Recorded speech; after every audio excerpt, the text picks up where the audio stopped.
আমরা বলেছি যে এই দুর্নীতি বা এই অনিয়মগুলার আগামীতে আমরা সেগুলা সুষ্ঠু তদন্ত করব এবং ভবিষ্যতে যাতে এটার রিপিটেশন না হয় কোনো সময় সেটাও আমরা নিশ্চিত করব।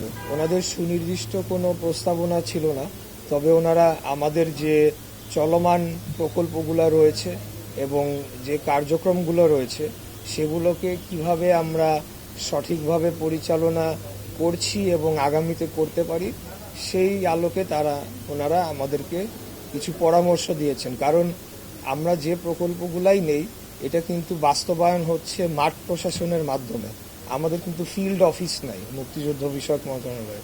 অতএব তাদের সাথে ইন্টারঅ্যাক্টিভ সেশনটা খুব ভালো ছিল। আমরা আশা রাখছি যে আগামী দিনে আমাদের কাজের গতি আরও বাড়বে এবং যে কিছু সমস্যা তো রয়েছেই সেগুলোকে আমরা নিরসন করে আগামীতে আরও ভালো করতে চাই। এই মন্ত্রণালয়কে আরও জনগণের কাছে আরও বেশি ভালোভাবে তুলে ধরে আমরা মুক্তিযুদ্ধকে তার যথাযথ সম্মান প্রদর্শন করতে চাই।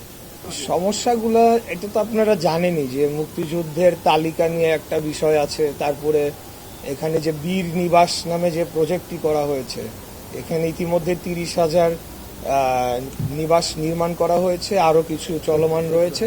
তো সেগুলো বিগত ফ্যাসিবাদী আওয়ামী সরকারের সময় কি হয়েছে সেটা তো আপনারা সকলেই জানেন। প্রত্যেকটা সেক্টরেই তারা দলীয়করণ করেছে, দুর্নীতি করেছে, এই বিষয়গুলো তো ছিলই। তো সেগুলো নিয়ে তাদের প্রশ্ন ছিল, সেগুলোর আমরা জবাব দিয়েছি। আমরা বলেছি যে এই দুর্নীতি বা এই অনিয়মগুলার আগামীতে আমরা সেগুলো সুষ্ঠু তদন্ত করব এবং ভবিষ্যতে যাতে এটার রিপিটেশন না হয় কোনো সময় সেটাও আমরা নিশ্চিত করব।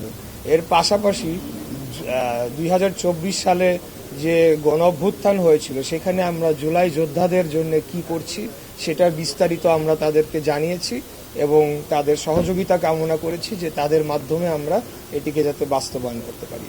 আমি একটু দুঃখিত, বীর নিবাস আমাদের 30,000 আমাদের প্রকল্পের টার্গেট রয়েছে, এর মধ্যে 17,806টি নির্মাণ সম্পন্ন হয়েছে, বাকিগুলো প্রক্রিয়াধীন রয়েছে।